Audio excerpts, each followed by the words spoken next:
Question: I have a problem and only my Lord knows how bad it is. My problem is that my husband treats me badly and betrays me and does not acknowledge his Lord. This complete change happened 3 years ago and I have been putting up with it for so long for the sake of my children and in the hope that he would change. I used to think that his mother was influencing him, because his mother used to criticize me all the time behind my back even though I treated her well and respected her and took care of her. But she used to feel jealous of my husband's love for me, and I felt that, even though in front of me she pretended to show love because I used to treat her well. This happened 3 years ago when she stayed with us in our house for 5 months after her husband passed away, and she left us after we traveled abroad for work. Since that time I have been suffering terribly. My husband is no longer the husband that I know. I hope that you can help me, because I do not know what to do anymore to bring him back to the way he was before. My sister is certain that he has been bewitched and is not in his right mind. Is this possible? And if it is, then what can I do? I hope that you can advise me, because I do not want to get divorced or to turn to charlatans. My sister told me that there is a man of religion who treats people by means of Quran, and she asked me to give her my picture and a picture of my husband. But I was afraid that this might incur the wrath of Allah. Is that permissible? What should I do in this situation? I hope that you will help me, because I am in a difficult situation. I hope that you will answer me quickly. I am turning to you, after Allah, in the hope that my Lord will show me a way out. May Allah relieve you of all difficulty and may Allah reward you with all good. Answer: praise be to Allah. You should note that by His wisdom, Allah tests His slaves with good and evil, to show who among them will obey Him in all circumstances and who will only obey Him in some circumstances. Allah says, interpretation of the meaning, who has created death and life that He may test you which of you is best indeed, and He is the Almighty, the oft forgiving.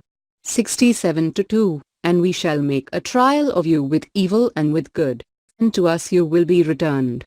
21-35. One of the kinds of tests is that Allah may test one spouse with bad treatment on the part of the other, for whatever reason.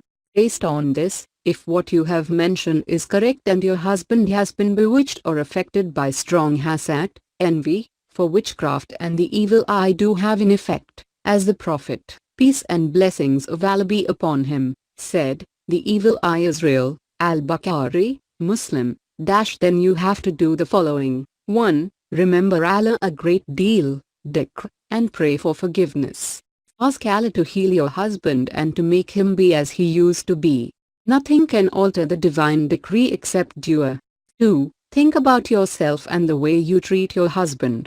It may be that you have changed in the way you treat him, without realizing. Be the best wife you can to him, and the best help, after Allah. Stand by his side during this trial and be his support, after Allah. 3. Do not go to this so-called man of religion, for he is asking for your picture in order to practice trickery. 4. There is nothing wrong with you going with your husband to a trustworthy sheikh, who treats people by means of the Quran and duas prescribed by the Prophet, peace and blessings of Allah be upon him. You could also recite the Quran over some water and you and your husband drink from it, and you could recite Ruqya, incantation, over him every day, and recite Surah Al-Baqarah in the house. 5. Assuming that what has happened to your husband is not witchcraft or hasad, envy, then sit with him and discuss things frankly. Tell him what you feel, and agree to go back to the way things were. 6. You can ask some people, especially trustworthy relatives, to intervene and seek a solution to this problem, and to look into its causes and try to find a way of resolving it. Finally, we advise you to weigh up your husband's good points and bad points, and do not forget his good qualities and his kind treatment of you, because this will motivate you to try to bring him back to the right path in his religion and in his relationship with his Lord, first of all, then in his relationship with you. May Allah make things easy for you, and make your husband happy with your obedience and make you happy with his good treatment, and Allah knows best.